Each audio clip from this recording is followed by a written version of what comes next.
I'm here in the campaign headquarters here in Omaha, Nebraska with Senator Bob Kerrey, who has decided to get back into the Nebraska politics game. So, Bob, thank you for taking the time. Yeah, you're welcome. And sitting down with us. The first question, of course, that I think everybody's going to ask is, why do you want to get back into Nebraska politics? Well, I've been in the private sector for 11 years, doing education, business, community service. I was on the 9/11 Commission, did some work on Alzheimer's with Newt Gingrich, and I've been doing stuff. And I've gotten increasingly frustrated with the partisan bickering and the gridlock in Washington. And my experience when I was in the Senate, we did an awful lot more things together. I worked with Rob Portman and Chuck Grassley to reform IRS. We did the same thing with Dick Shelby to do intelligence restructuring. We did Pat Roberts and I actually had to fight with the Clinton administration at times to get a crop insurance bill passed. I worked with George Herbert Walker Bush, the first President Bush, on a number of things. Most excitingly for me is the normalization of Vietnam. John McCain was the lead on that. I mean, there were times when we did it, and part of the challenge when you work in a bipartisan fashion is you got to be willing to basically take some grief from your own party. That's the challenge, and so I've got experience doing it. I know how to do it, and I think that I can contribute to getting a bipartisan agreement to balance the budget, to simplify the tax code, and reform our immigration laws. Those three big things, in my view, will set off a substantial improvement in our economy. Well, that brings me, of course, to the question is, what do you see as the biggest national issues impacting people here in Nebraska that you'd work on? Look, we can get on a sustainable path to balance the budget. If we can simplify our tax code and make it more productive and reform our immigration laws, I mean, all three of them together, I think will produce tremendous economic growth, coming primarily from the private sector. I think connected to that, we've got to be willing to face the truth of the two big domestic programs, Social Security and Medicare. Wonderful programs, change the lives of Americans, all for the good, but the unfunded liability is $60 trillion. And it's becoming a larger and larger share of the budget, making it more and more difficult to invest in children and education and all those sorts of things that everybody talks about. So we've got to face that one. And it's going to take bipartisan effort to do it, but you've got to tell Americans the truth about that problem. Otherwise, I think it's going to be impossible to balance the budget correctly. Yeah. So what are some of the things, and just sort of being a little more specific, then, what are things like, for example, simplification of the tax code? What does that mean?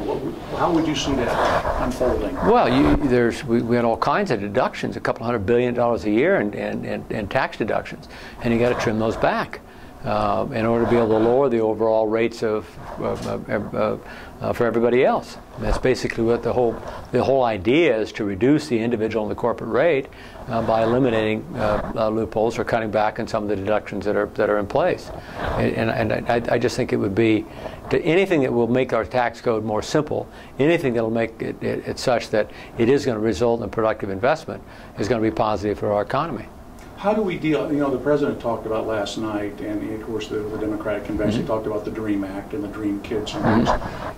What else beyond that is needed to reach some kind of a stable immigration policy that everybody agrees on? Look, first of all, you got to get an agreement. And you could start with what the President talked about with the DREAM Act, the kids that came here to the United States with their parents, that have gone to school, that are in the military. It's basically, half of that was endorsed by Governor Romney. So you can sort of build out, it seems to me, from where those two men agree, making the process easier to get a visa. It takes 2.5 years to get a visa. If you're coming up out of Mexico, you've got to go to the most dangerous city on earth, in North America anyway, Ciudad Juarez, in order to get it. So we got to treat people with dignity when they're coming in the United States, and oftentimes that becomes the problem. So I would say there's a number of relatively simple things that we can do. Okay, so if you make the case we can put more money securing the border, I'm pessimistic personally that that's going to produce much of a benefit. I think it's far more important for us to pay attention to people who are here and answer the question, can we get them either a status or get them on a reasonable path in some way to move beyond status. And I'll give you another piece of this whole puzzle. Again, it was Governor Romney said, if somebody graduates from our college who comes to the United States on a student visa, and millions do every year, I know this from running a university, we kick them out after they graduate. Yeah, they could have a master's or a PhD in chemistry or electrical engineering. And we say, well, get out of here. That's lunacy, actually, because if they stay here, they'll create jobs, they'll create wealth, they'll start businesses. They'll be enormously productive parts of our society. So what he suggested was, staple a green card to their diploma. Yeah. Makes complete sense. So what I'd look for, as I would on the budget, as I would on tax simplification, look for ways to find common cause with Republicans, because all three of these are controversial, and none of them are going to get done if all you have is a Republican answer or a Democratic answer. It's got to be an American answer that contains both Republicans and Democrat support. Yeah. I could see this working back when you were in the Senate. Yeah. There was much more collegial approach, willingness to talk to the other side.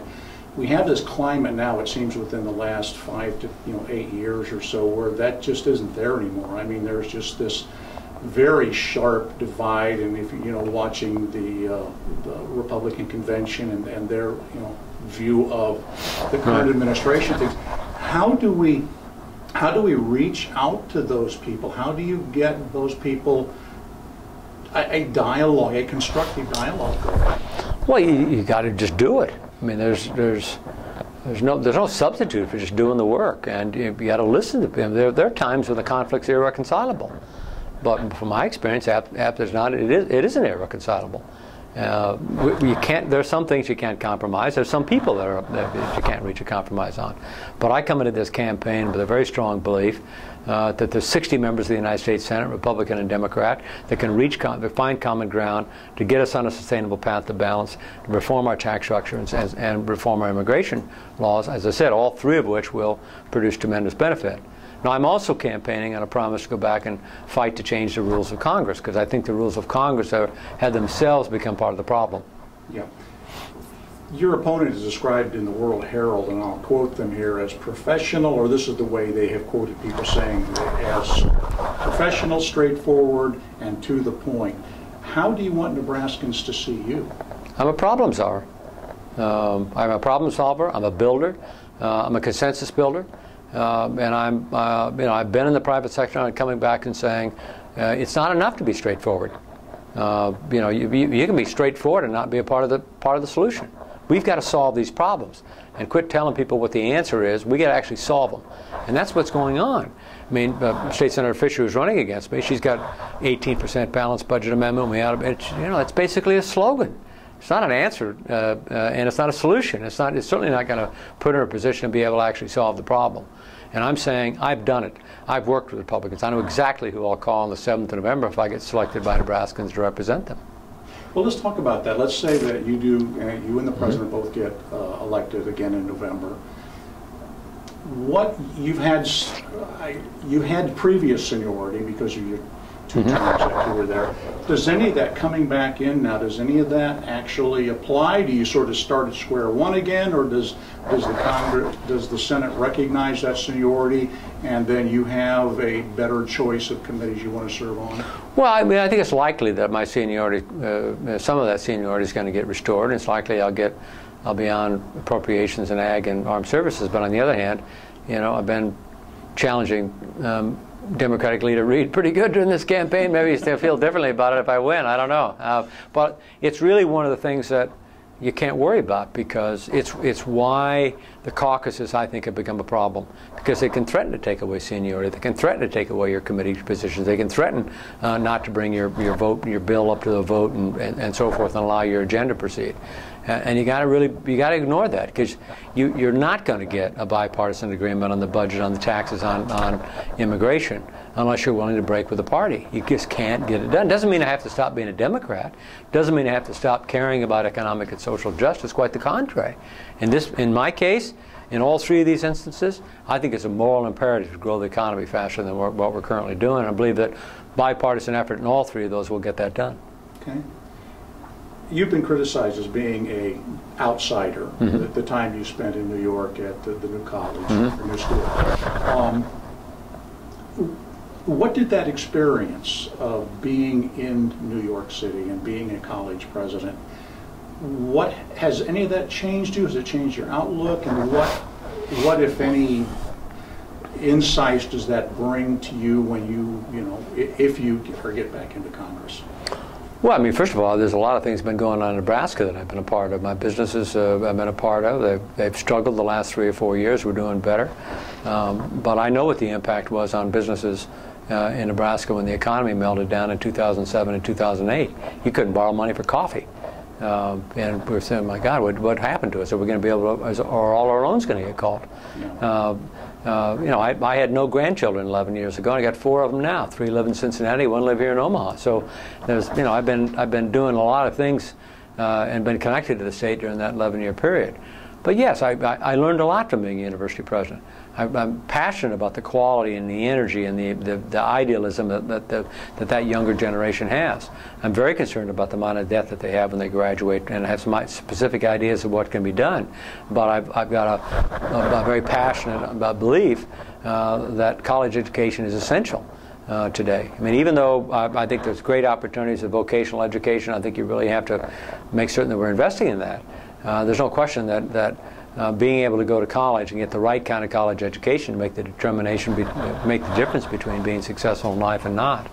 Let's say finally, you know, I was in New York City when the nation was attacked on 9/11. I was on the 9/11 Commission. I've been involved with national security actually since I volunteered for the Navy in '66. But you know, I was up front and saw that up front and personal, and have very strong views on what we need to do to keep the United States of America safe. And finally, it was one of the reasons I feel passionate about, you know, changing the rules of Congress, because the 9/11 Commission, and I probably singularly contributed to making certain that that was a nonpartisan 10-0 no minority report vote in a very partisan environment. We were all selected in a very partisan environment, and we had a very positive impact on the restructuring of the government. But the Congress didn't do anything, so we recommended to change itself. I mean, it was one of the things that caused me to say, like, Congress has got to change itself. And it's very, very difficult to do it.